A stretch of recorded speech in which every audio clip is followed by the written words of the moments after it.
Okay, you got a notification? Let's see. I do see that, yes. Okay, perfect. Okay, well, ladies and gentlemen, welcome to another episode of One Plus One, your place for inconvenient truth telling and myth busting. And we're doing a sort of a we're doing sort of a Thanksgiving special, and we are joined by Kateri Coyhis, who's part of the who's part of White Bison slash the Wellbriety movement, and we're going to talk all things indigenous issues, indigenous American issues. So we welcome her. So Miss Coyhis, thank you so much for joining us today. Thank you so much for the invitation. It's a real honor to have you.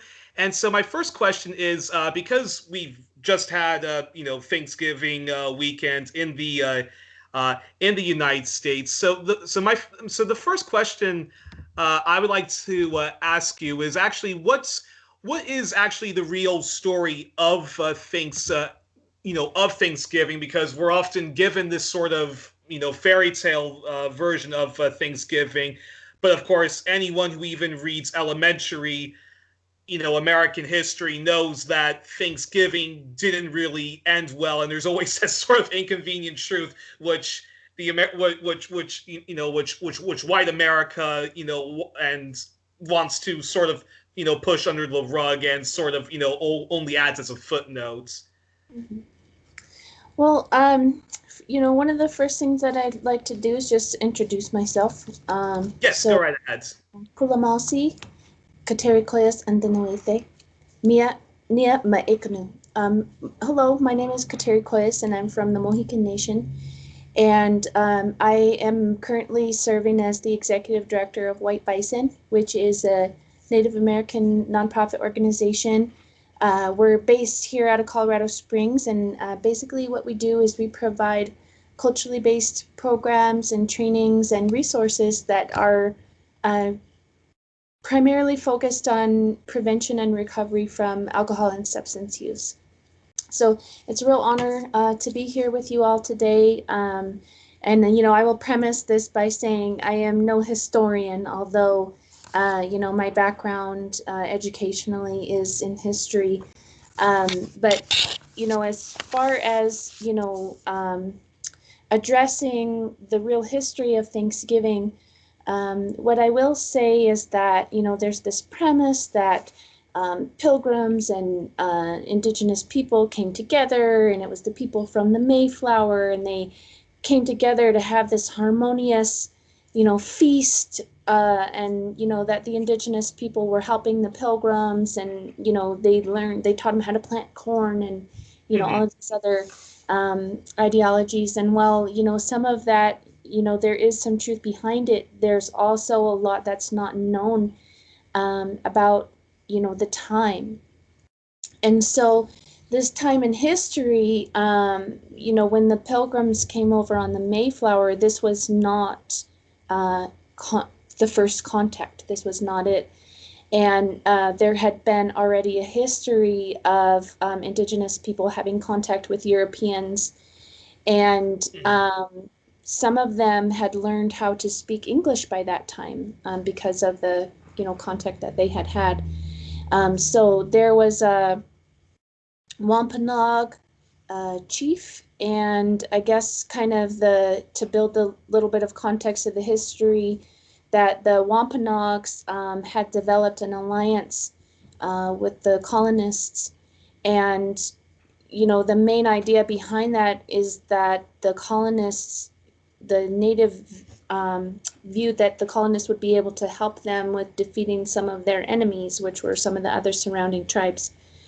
And so they did form an alliance, and they did have a feast, but there was already a lot of tension that was going on, and it was kind of the culmination of some bloody warfare that happened, and there was actually a massacre shortly thereafter of the Narragansetts, who were thought to be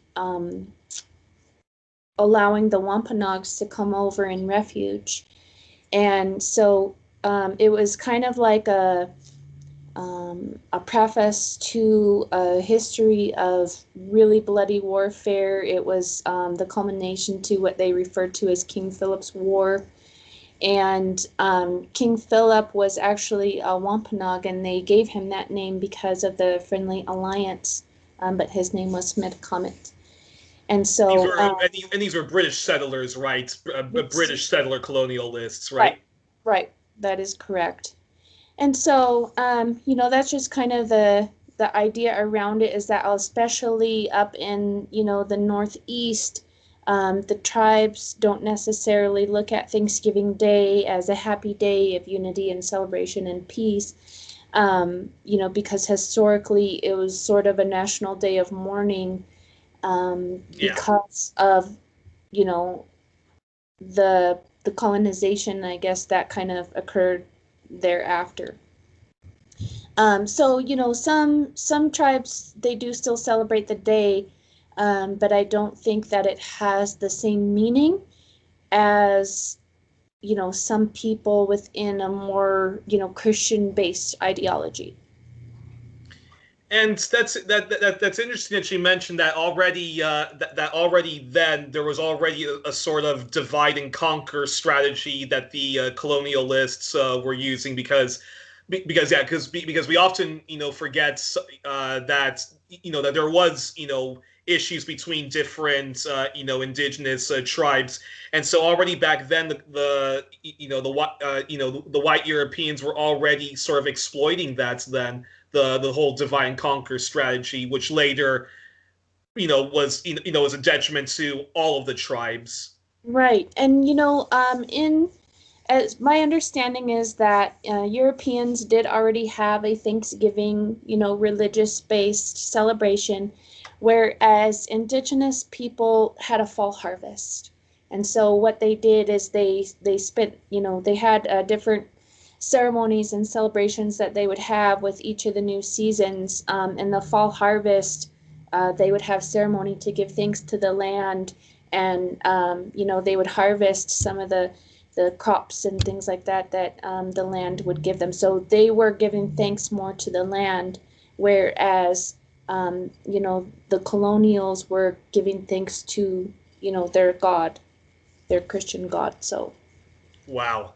And then just on this last question about Thanksgiving before we get on to some of the other topics is how how do you and your family and in your community and you probably can't speak on behalf of all the different indigenous nations, but how would you and your family celebrate, well, yeah, how would you approach, celebrate is probably the wrong word, how would you approach Thanksgiving? Do you see it as both a national day of mourning, but also a chance to celebrate the fact that that regardless of the ongoing brutal subjugation that indigenous people still face in North America and elsewhere, but it's a chance to actually celebrate the fact that our people are still here and the culture is still alive and well, even if it's marginalized in the United States.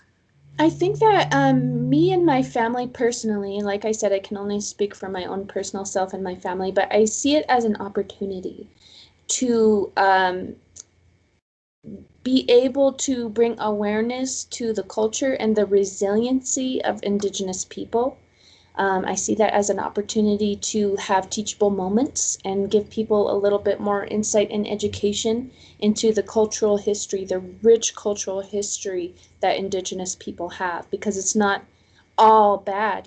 There's a lot of really good things that have been passed down from our ancestors, and I think that it's really important to honor them and to honor the path that they walked, that got us to where we are today. So we look at it like that, but it's also for my family, a day of gratitude and being able to give thanks, for all the blessings that we have in our lives. All righty, and then that leads to my yeah, that leads to my second question, because because we're talking about history here. Now, in recent years, two very prominent, outspoken advocates of justice and an end to to the ongoing colonization and the subjugation of Native people. Russell Means and Dennis Banks passed away, and they were veterans of the American Indian movement.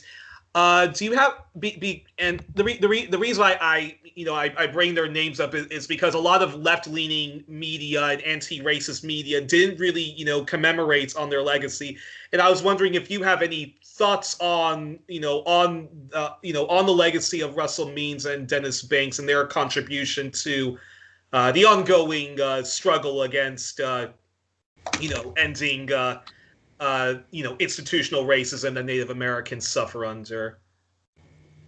Well, Russell Means and Dennis Banks are viewed as the founders of the American Indian movement. And I think that for the time, that the American Indian movement was formed, it was a big time of, it was a time of kind of racial tension all around, and a time for really big movements for change. We had the civil rights movement going on, and there was a fight going on for Indigenous rights as well.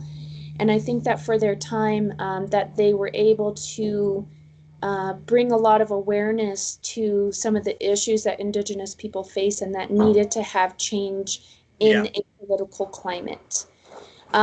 So it was very important, and they helped pave the way for a lot of the rights that Indigenous people were able to gain in a political aspect. So, their legacy, they were very important. And I know particularly Dennis Banks, was a survivor of a boarding school, and he shared his story, he shared his experience, and it kind of helped paint a picture as to what some of the children who attended the boarding schools endured and how it impacted them throughout their lives. So, his testimony was very impactful. And I think that the American Indian movement is still doing a lot to maintain, retain, and gain some rights for Indigenous people. So, they're an important way, but I also think that one of the things that our communities need to look at is forgiveness and healing as a whole, and to take a focus on, yes, all these really horrible things happened, and there were tragedies and atrocities and all these other things, but what can we do about it now as a community, as a people, to move forward? And that's a perfect segue then to my next question. Now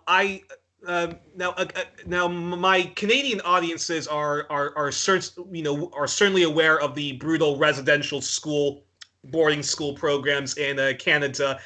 I hope that our American audiences are aware of it. But if not, for an international audience and even an American audience who might not know, can you explain what the residential school programs were in the U.S. and what were some of the crimes against humanity that were inflicted on the children, the intergenerational trauma, and of course, and that's a perfect and in there you can also explain some of the important work that your organization, which you mentioned at the beginning of the interview, does to help heal and overcome that intergenerational trauma and those Okay, so basically, I'd like to give kind of a little bit of a summary of what the communities were like prior to the boarding schools. So, yeah, go right ahead. Traditional culture has been the main source for learning principles, laws, and values that would guide individuals on how to live within their own communities. And so these values were given to people throughout different stages of their life, and they would serve as a guide for what their role should be within the community, within the family structure. Now, prior to European contact, natives had actually established their own type of educational system that they would provide the children with knowledge of survival skills. They would give them knowledge on geography, farming, hunting, fishing, gathering. They would also be learning about botany, astronomy, agriculture, architecture, the history of their people. And this was all through oral tradition, through stories, through teachings, through ceremony. And so the social aspects of education included child rearing, like domestic tasks, and then the roles and responsibilities of each person. And so each tribe was different, and they had their own set of spiritual beliefs that they incorporated into every aspect of daily life. And again, through storytelling, ceremonies, songs, language. And so when it came to contact with European colonizers, they did not view um, this as a proper education.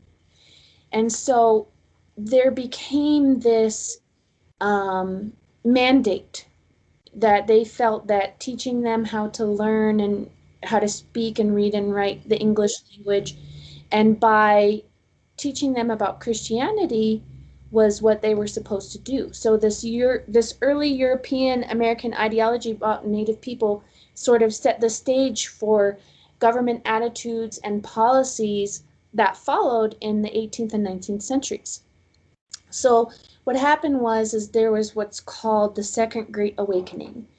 And this was an evangelical Christian movement that swept the American colonies in the late 1900s, like the 1790s. Mm-hmm. And what happened was, as a direct result of that, Congress passed the Indian Civilization Act of 1819. Now, this is important because in the minds of early colonials, they had this fervor of evangelical Christian, movement, and they felt like they had a religious obligation to convert as many people as they could to Christianity. Mm-hmm. So the government actually gave funds specifically for Christian missionaries to establish the first mission schools. Now, this was sort of an early, version of boarding schools. Yeah. But then in 1830, they passed the Indian Removal Act of 1830 by President Andrew Jackson. What that did is that gave the government permission to negotiate land and to supposedly exchange land with Native people for land in the East for land in the West. What it did is it actually caused the land to be given up completely. And so westward expansion was increasing. There was, the gold rush happened, and there was this manifest destiny, Mm-hmm. that happened, which gave settlers to the idea that they were divinely ordained to expand across the continent and spread Christianity to everybody that they encountered. And this was by any means necessary. So it was a time of intense bloody warfare between European settlers and indigenous people. So to kind of you know speed forward a little bit, in the early 1830s there was an actually ruling in the Supreme Court regarding natives because the Cherokee Nation attempted to resist this idea of general allotment and the land exchange. And so this Chief Justice in the Supreme Court deemed that the new policy regarding Native people was that they were considered to be domestic dependent nations who alienated their external powers and came under the protection of the United States. So this basically said that they were wards of the government. Mm-hmm. Now, through that, um, what they started doing was they had a policy to wipe Native people off the face of the earth. And they would actually give bounties to people for bringing scalps. Like in the 1800s, I know California alone paid over $12 million in bounties. And that's where the origin of that awful term redskin comes from, Right, right?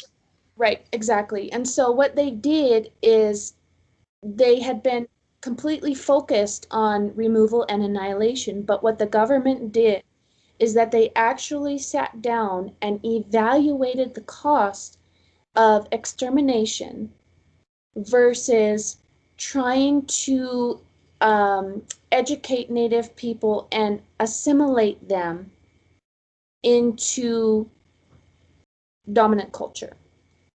So they wanted them to be more civilized. They wanted them to learn how to read and write English and how to, they wanted to teach them Christianity. Based on their cost analysis, they actually discovered that it was more cost effective to move towards assimilation. And so what they did is they actually went into the communities and they started to set up these day schools. Now the day schools, the children would come there, they would learn how to speak English, all these different things. But what they were finding is that it was not effective because they would go home and they would go back to their families and they would still be able to speak their language and learn their culture and all that. So what they did is an idea came forth from a Herbert Welsh and this Henry Pancoast, and they are the ones who first developed the idea of these day schools. But then in 1879, a U.S. Army captain, Richard Henry Pratt, established the first off-reservation boarding school. This was in Carlisle, Pennsylvania. And what they did is they brought kids from their communities to attend this school, kind of under the premise that if their kids were able to learn how to read English and write English, then they would have known what the treaties said, and they would be able to more accurately represent their people in negotiations and, all of that. So they kind of, in a way, like tricked them and said, this is what's best for your people. Mm-hmm. So what they said is they had an initiative through the government. It was kind of stated as kill the Indian, save the man. That's what they viewed it as, and said that tradition was the enemy of progress. So they developed this school, and it was kind of set up like a military school. The kids would learn vocational skills, sewing, cooking, all of that. But when the kids got to the schools, their hair was cut. They were given Christian names. They were forbidden to speak their language. They were forbidden to do any ceremony. They were actually made to feel ashamed for being Indigenous. Mm-hmm. And there was a lot of abuse that happened at these schools. Physical abuse, sexual abuse, emotional, verbal abuse. There's actually stories where there's a kid who came to the school. She was a grandma. And the story goes like this. She's a grandma, and her grandchild came and said, Grandma, guess what? I learned how to speak our language. And they spoke some of the language, and the grandma slapped this kid across the face. Well, the kid didn't understand what was going on, but what it was a reaction of fear because this grandma was a survivor of a boarding school. And what happened was she had 3 fingers on her hand. And when she was a child and she attended this school, she didn't know how to speak English, but every time that she spoke her language, they would chop off one of her fingers. And so she learned very fast that she could not speak her language, or that's what would happen. And she had a fear because of the way that she grew up in that school that the same thing would happen to her grandchild. So there was actually like an assault on all levels. There was assault emotionally, mentally, physically, and spiritually. There was an assault on these kids. And, not everybody's story was bad, but for the most part, the majority of the kids experienced some kind of trauma. Now, when you're looking at this, and you're looking at a generation of children that have been ripped from their families, they didn't know how to speak their language. They didn't know how to do the ceremonies. There was a complete breakdown of the family structure from then. And they're raised in this environment where all they know is physical abuse, sexual abuse, emotional abuse. They were not taught how to love. They were not taught how to grieve. They were not taught anything except this trauma that they were given. Now, when they grew up and became parents, they were taught to their children everything that they knew because that's all they ever knew. And so what happened is it created this legacy of historical and intergenerational trauma. Yeah. Now, and it's been handed down every generation since then.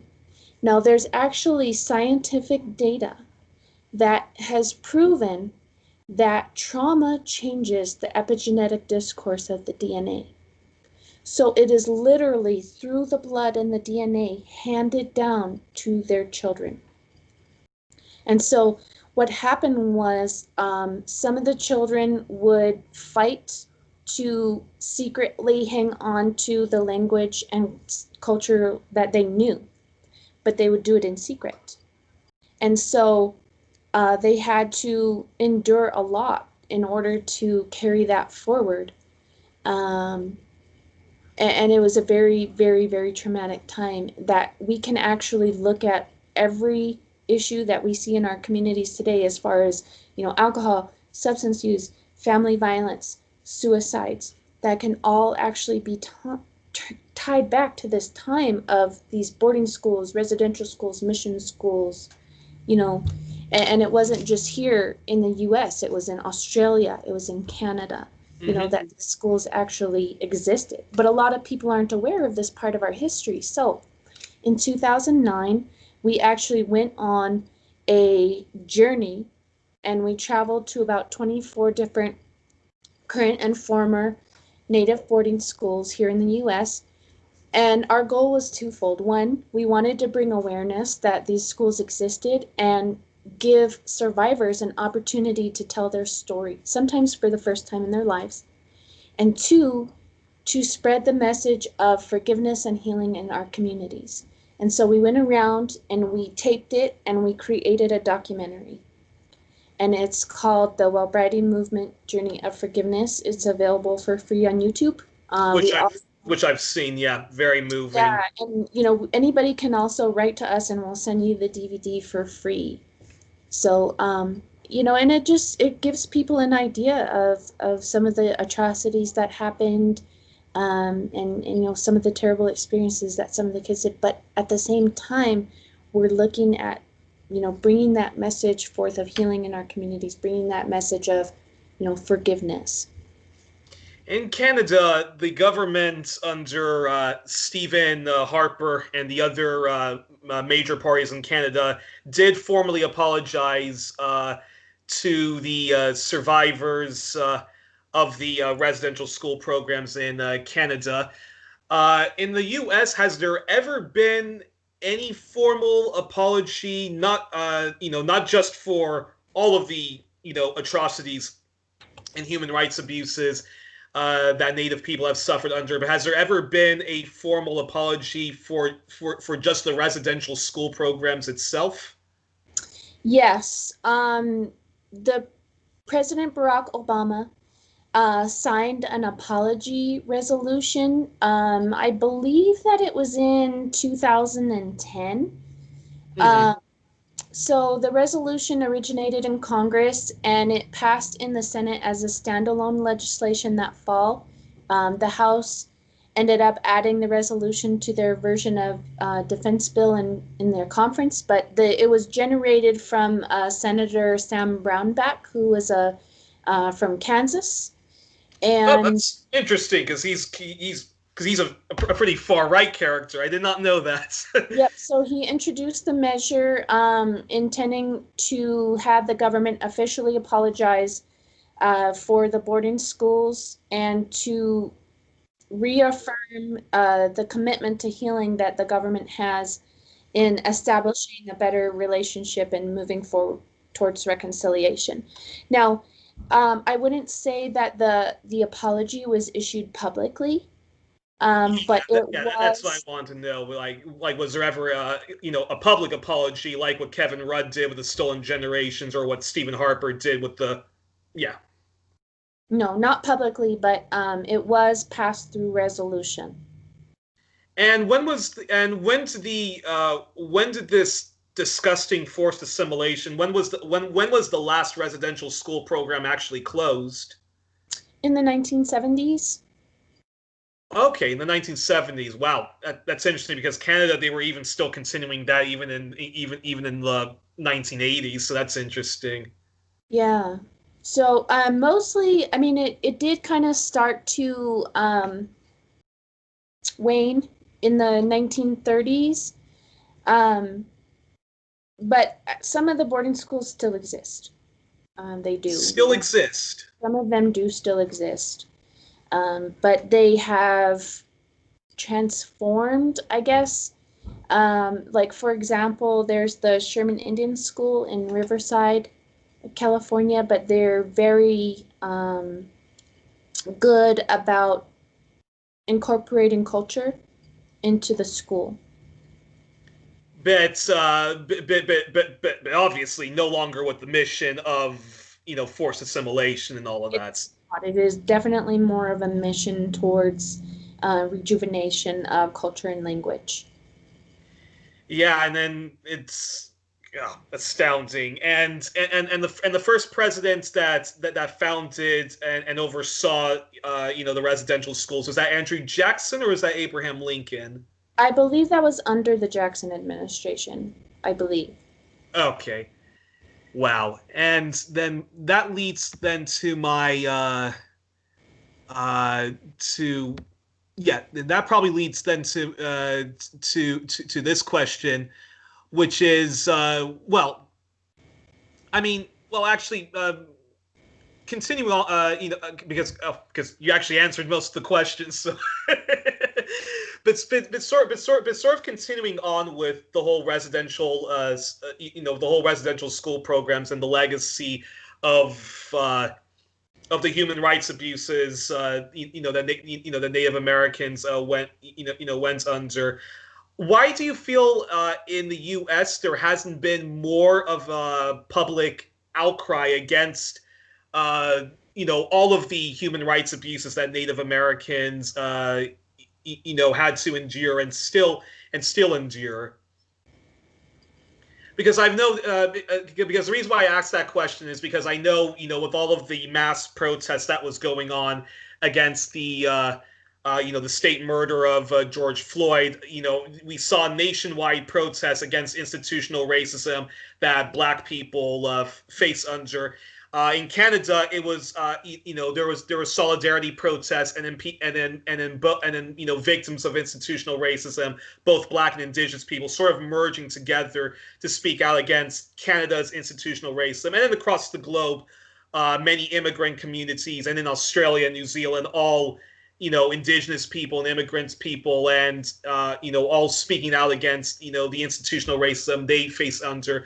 But I've noticed that there doesn't seem even when Israel commits grave atrocities towards the Palestinians, there's many global protests against that, apartheid South Africa, but I don't see that kind of global outcry when it's Native Americans whose poverty who also, and them also being the victims of the hands of police brutality, is even higher than both Latino communities and Black communities. Why do you think that is? Well, I can't really answer that. I think it's a very complex answer, and I think that a lot of it has to do with sort of the colonial mindset of the value of Indigenous people and what they have been able to instill since that time. So, kind of how I would explain it is this: when slavery was introduced to this country, it was primarily Africans that were brought over to America, and then generations of slaves that came after that. They were valued because they were viewed as property. They were an asset.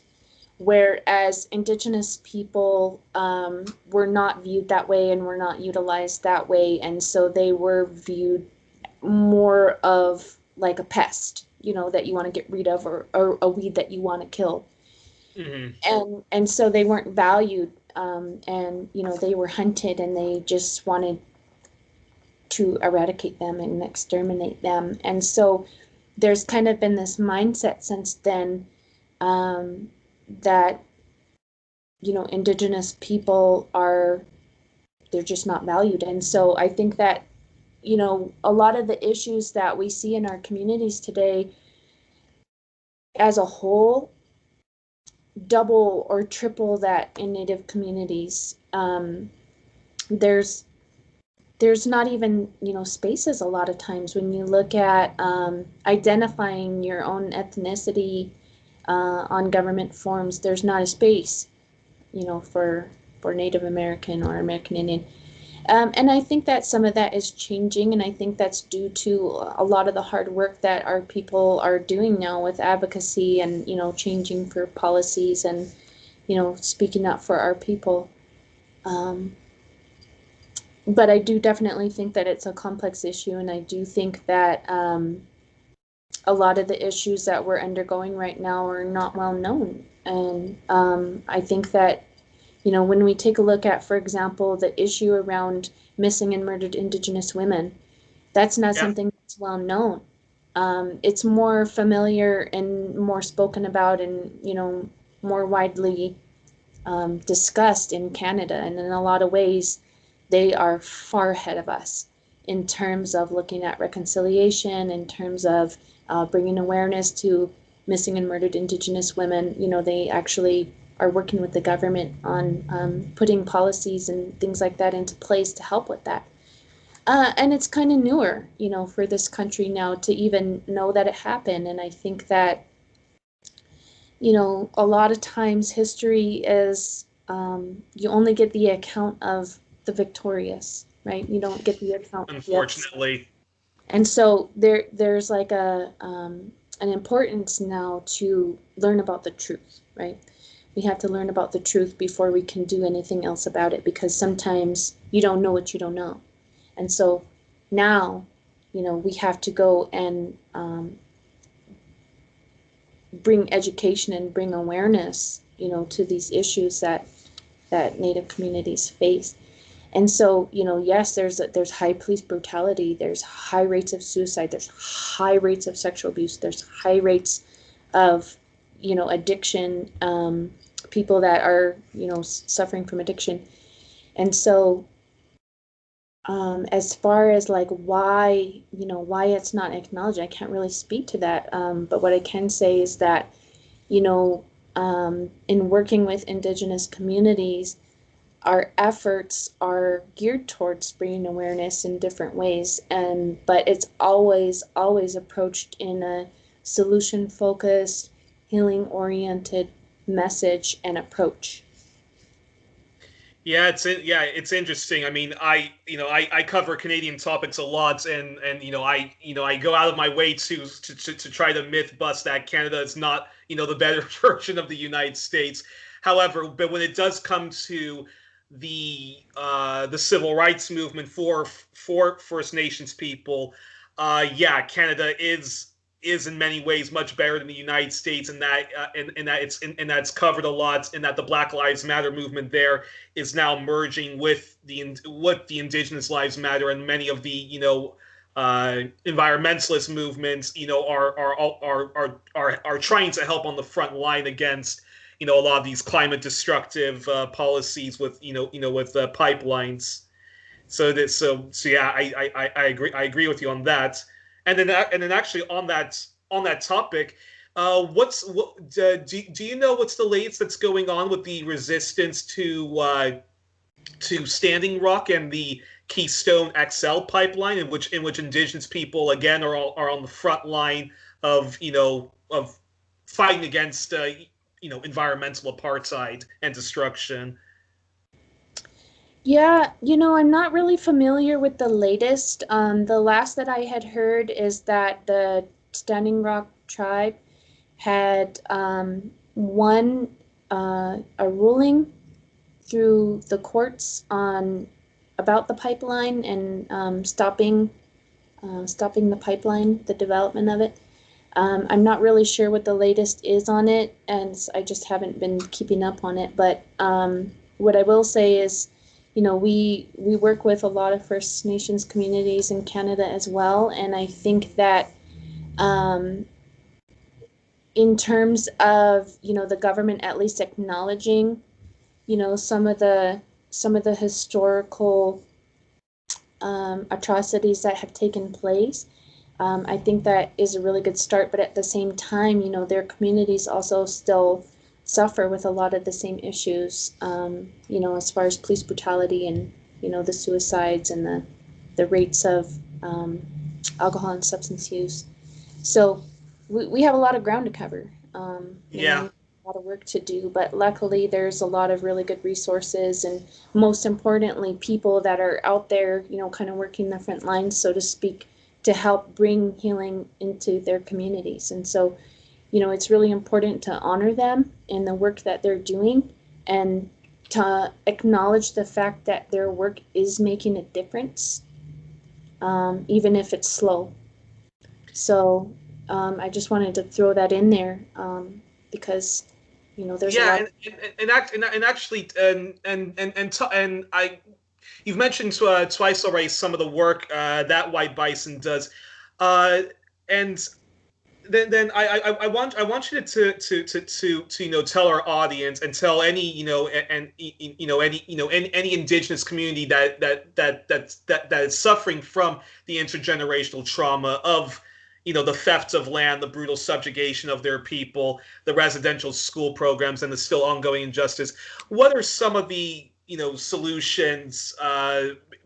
Because you do have very great solutions to help people heal from that trauma, and yeah, go right ahead and say what some of those solutions are for those communities to overcome uh, all of that.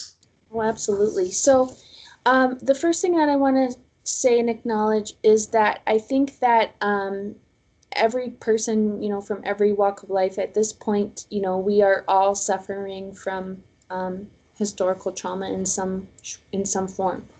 We all have our own traumas that we have to deal with.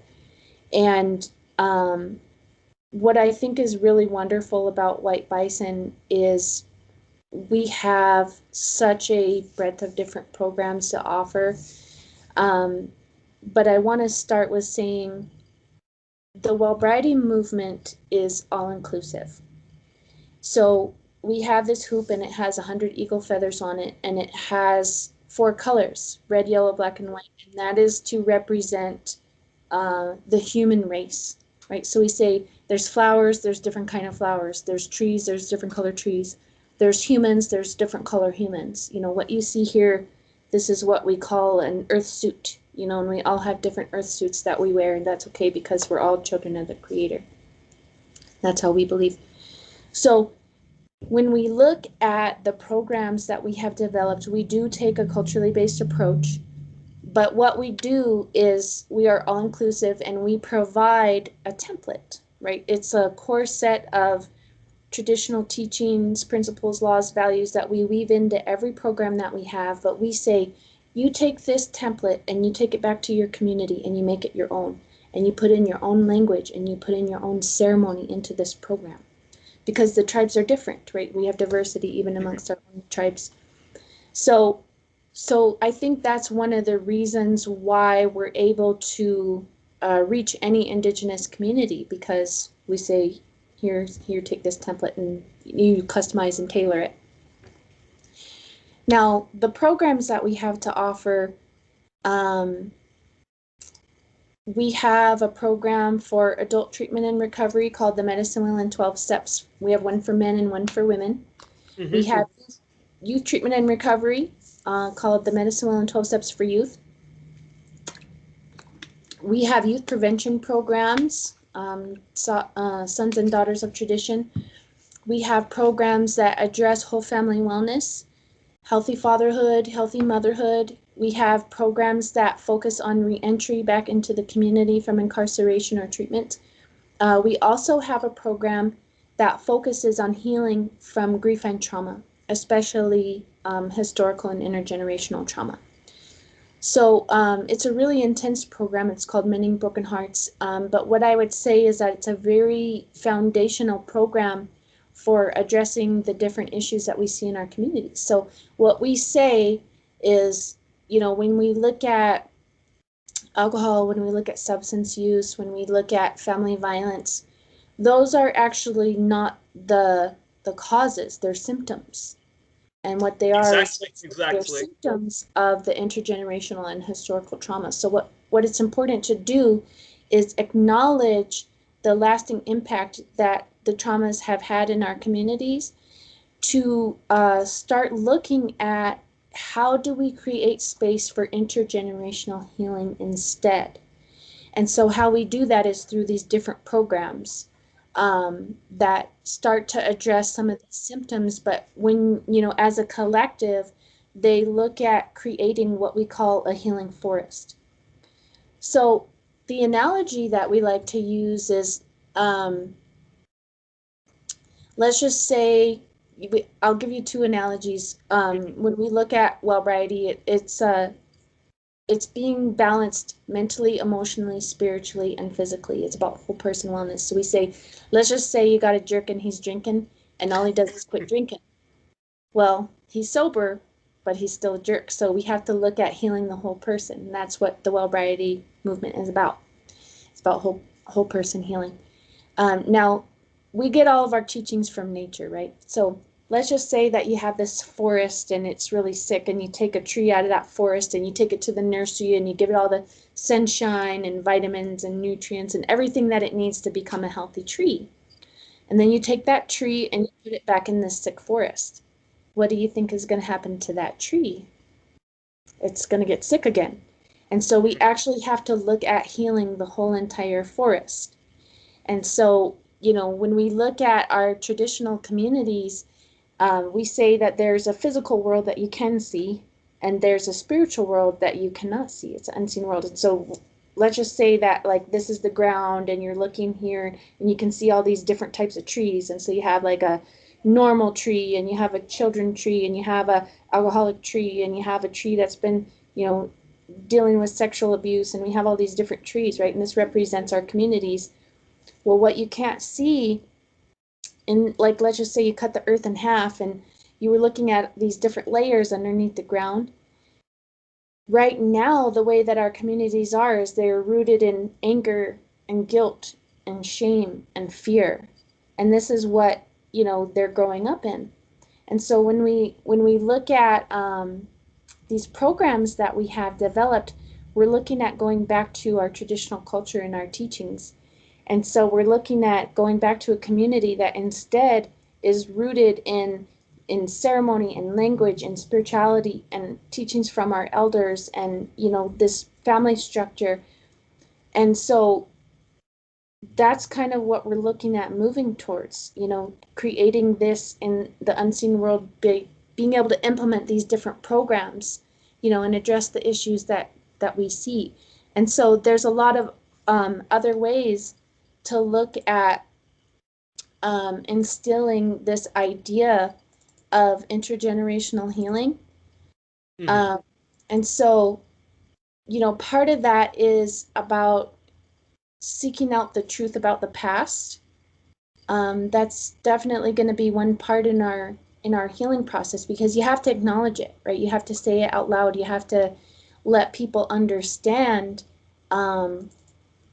what really actually happened. Because it's dealing with the root cause, not the symptom. Exactly. And so, there's some issues that complicate that healing process, like, for example, feeling a sense of hopelessness, no hope for the future, a lack of acknowledgement that these traumas actually existed by the dominant culture, which kind of fuels the powerless and helplessness that some people feel. But when we look at the healing process, what it is it's a combination of immense healing, community training, and a return to culture and ceremony. And what we can do for that is look at healing ourselves, looking at facilitating recovery efforts, looking at addressing issues around shame, practicing forgiveness,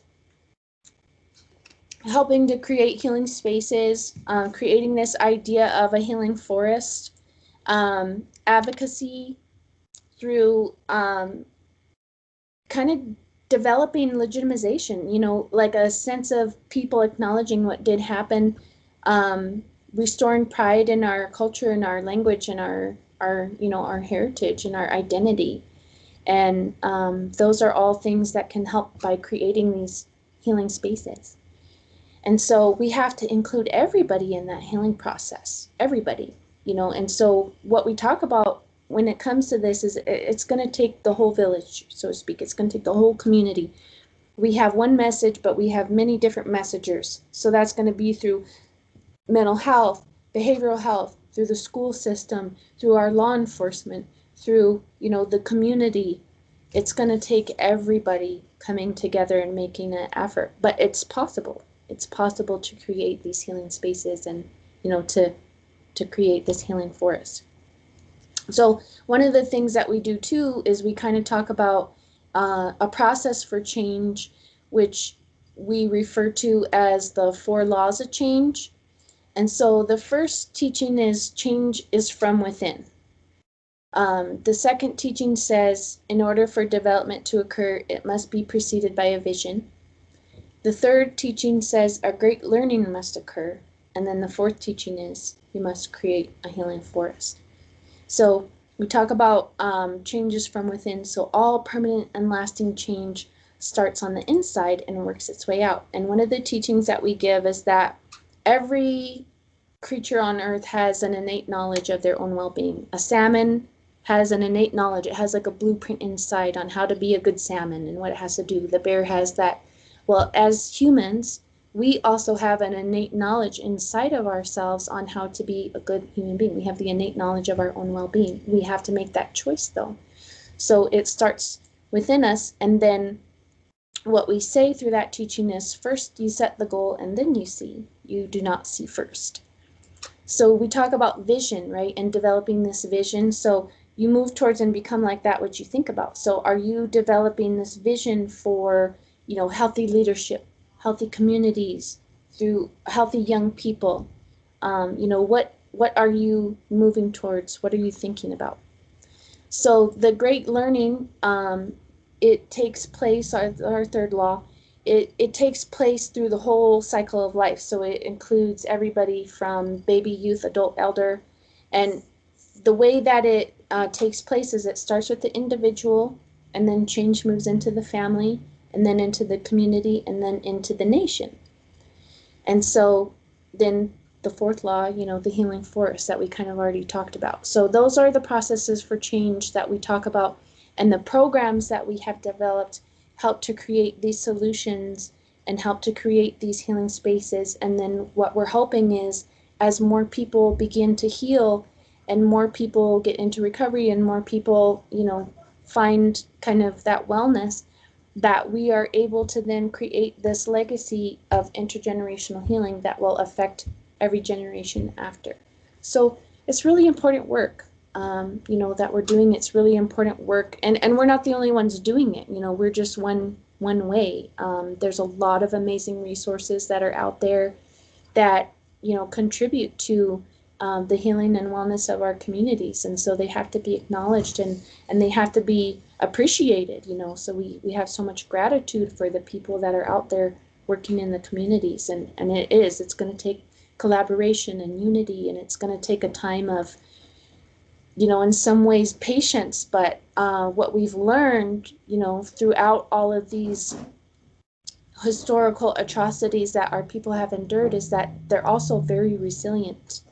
And so it's the time now to tap into that and to look at not only the teachings that we have to offer, but the teachings from all directions, the teachings that they have to offer too. So each direction, from what I've been taught, on this medicine wheel, is that each direction has a teaching to bring to the table. And so that's kind of, the message that we're giving is that we're moving into this time. It's like a tipping point, right? If you have a teeter-totter and everything, and you just start to kind of slowly put pressure on. Yeah. We're at a time now where we're reaching this tipping point, and we're going to start looking at an acceleration of healing in our communities. One of the when I saw that very moving documentary on the residential school programs and what your organization is trying to do to heal, one of the approaches that you try to teach people in order for them to heal is to actually forgive the people who inflicted the forgive the people that inflicted abuse. In other words, in other words, forgive the United States government for their epic crimes against humanity. Is that one of the most difficult ones for people to do? And has anyone in Colorado or any of the other places where Wellbriety by Bison has a branch, has has anyone from white America, been to any of these events where they sort of want to say, I'm sorry for what my people did to your people? Absolutely. Yeah, we've had definitely instances of that at some of our events. And I think that, it depends on the person that you ask. Some people are ready for that kind of forgiveness. Some are not. Some are not. And, that's okay, because everybody has the right to be in whatever space they're in their healing process. What we're trying to do is encourage that message all around. And, there's different types of forgiveness. But when I talk about this hoop that we have of 100 eagle feathers, this hoop was actually born from a vision. And we had this hoop of 100 eagle feathers, and we had elders from all 4 directions come to this hoop for a multicultural elders gathering. And what they did is they actually put 4 gifts into this hoop, which were hope, healing, unity, and the powers to forgive even the unforgivable. And so everywhere that this hoop has traveled, these are the gifts that are given to the communities and to the people. And so we had 27 Indigenous nations represented from the US and Canada. We had Tibetan elders come in, one of which was the teacher of the Dalai Lama. We had a tribe come over from Africa, and they brought the water ceremonies over. And we had a tribe from, they're called the Sami people, Saami, and it's a yes, from the various Nordic countries and right. Russia and Finland, yeah. So they came, they they have a drum and all of that, so they sing songs, and these are the gifts that the elders put into this hoop. So the hoop is a very integral part of the Wellbriety movement, and we've gone on several journeys all over, really, but mostly throughout the U.S. One we did to help bring awareness about the Medicine Wheel and 12 Steps program, and it's called Healing of a Nation. The second one, we actually did a walk across the United States from Los Angeles to Washington, D.C., where we wanted to raise awareness about domestic violence on women and children. It took us 3.5 months to do that. We did one west of the Mississippi to focus on the healing of women and children, and east of the Mississippi to focus on the healing of men and children. And then we did one, the forgiveness journey that I told you guys about, to help raise awareness about the boarding schools and the impact of historical and intergenerational trauma. So, and we've done a lot of mini journeys too, but the hoop belongs to the people. And so we can get requests sometimes to bring the hoop to a community, and we bring it. And we've gotten requests to bring it internationally now, even. I was just about to ask. Yeah, I was just about to ask if your approach to healing and reconciliation, and if that's if the Sami people, Aboriginal Australians, Maori New Zealanders, and of course First Nations Canadians and other oppressed Indigenous people, if they've also been adopting the approach that Wellbriety has been doing. I would say too that especially with given this global pandemic and the push to move a lot of things virtually, we have actually been able to give some people that are international better access to Wellbriety programs. So we now have Wellbriety groups up and running in Ireland. We have a daily online meeting that anybody can attend. We have groups from the Ireland, from New Zealand, from Australia, from the UK, all throughout Canada, all throughout the US that participate in these meetings. They're every day at 12 o'clock Mountain Time.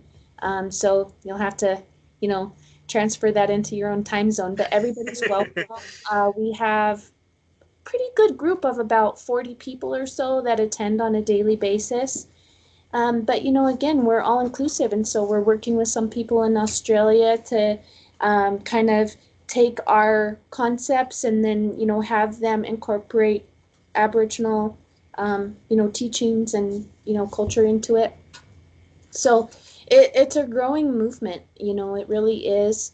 And I think that there are concepts that could really be applied to anybody. And so, like I said, we welcome everybody to participate, to be part of this Wellbriety movement, but we do tend to take a culturally based approach to it. So I have three last questions for you then, which is with people becoming more conscious of history and the ongoing injustices which many people face, Black Americans and First Nations Canadians, immigrant communities which are under the boots, our Latin American communities, and of course Indigenous Americans, and of course during the nationwide protests against what happened to George Floyd, you had people who weren't just tearing down statues of Confederate symbols and Confederate generals and so forth, but starting to target the founding fathers, which I am an advocate of, and I just wanted to know and I just wanted to know, as an Indigenous person from a community in which those founding fathers, stole Turtle Island, the United States, from Indigenous communities, Hawaiians, and subjugated them to genocide and the residential school programs, and much of that injustice still exists today.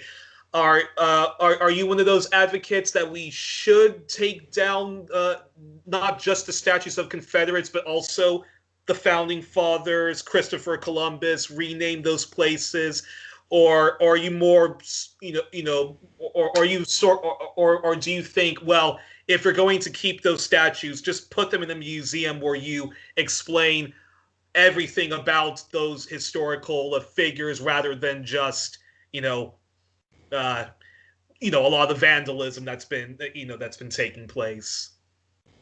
well, what I think is that if we're going to teach history, we should teach accurate history.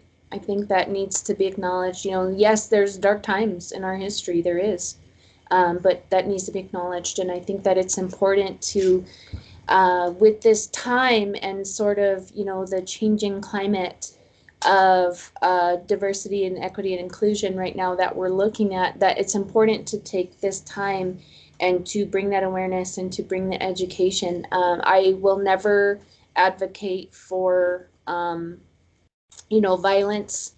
I will never advocate for that. But I think that at the same time, with, all of the vandalism and the protests and the violence that has been taking place, I think that it's kind of waking people up to some of the issues, which is good, but we can only, as a representative of this organization, speak about healing. And so we will always take the path of educating people, of taking responsibility for your own actions, and learning from our ancestors, these teachings that we need to promote harmony and peace, and equality. And so that's the stance, I guess, that I would have to take personally. I think that people have different approaches to how do we go about bringing this awareness and education. Mm-hmm. And I won't say any path is right or wrong. I just say everybody has their own path to walk.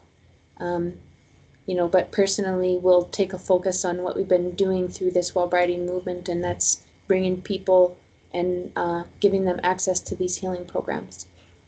And are you an advocate of are you an advocate that that Thanksgiving Day, Columbus Day, 4th of July, and President's Day, because Abraham Lincoln, he may have freed the slaves, but he continued to enslave Native Americans, Mexicans, and stealing their lands. And do you think that now, that it's long overdue that those days, the 4th of July, Thanksgiving, President be, and of course Columbus Day, that they should all be canceled?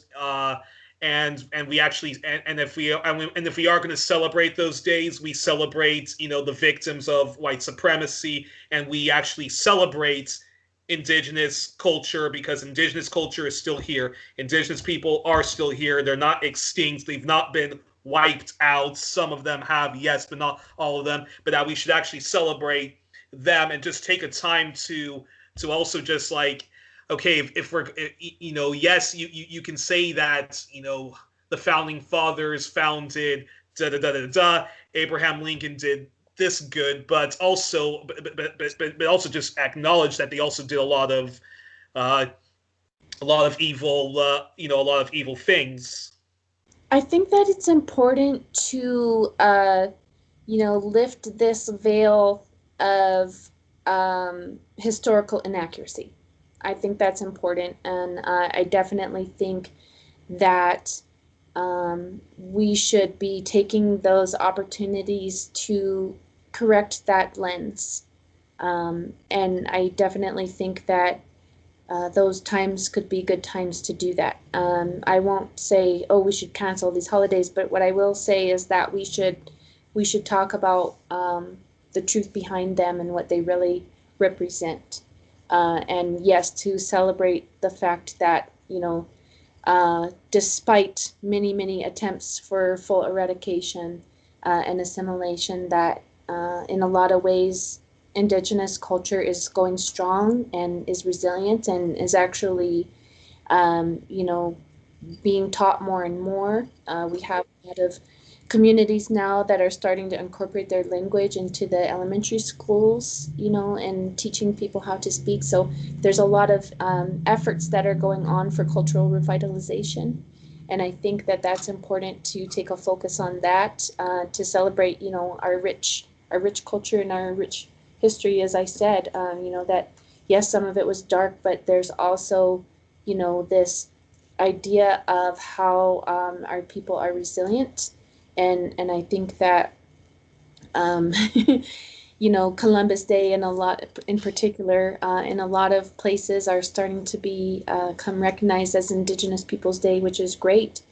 So there's a lot of work to do, and I think that right now, all the talk around diversity and equity and inclusion is starting to increase, and people are looking at incorporating DEI policies into their organizations and into their approaches. And I really love seeing that. I think that we're just really at this pinnacle of change at the moment, and that how cool is that we all get to be here and be a part of that. And I think that people's individual efforts can make a really huge difference, because as a collective, we can definitely move for positive change. Yeah, I was going to actually denounce the fact that a lot of Hollywood celebrities, they may get involved in speaking out against institutional racism against Black people, and some will speak out against injustices overseas, but they don't put in the effort to address the plight of Native Americans. But rather than sort of denounce them, I know that Shailene Woodley has been a good comrade to Indigenous Americans, especially in light of Standing Rock, and I wanted sort of your reflections on the legacy of Johnny Cash and Marlon Brando, because I know that they were the exception to the rules, and that Brando spoke out against the injustices that Native Americans suffered, and the racism that's depicted in Hollywood movies, which still happens to this day. And Johnny Cash was one of the few country rock artists or folk artists to speak out against the injustices of Native Americans with his fantastic concept album Bitter Tears. And I just wanted, your reflection on those two guys. Well, I think you'd probably be able to reflect on that a little bit better than I could. Oh, really? No, come on.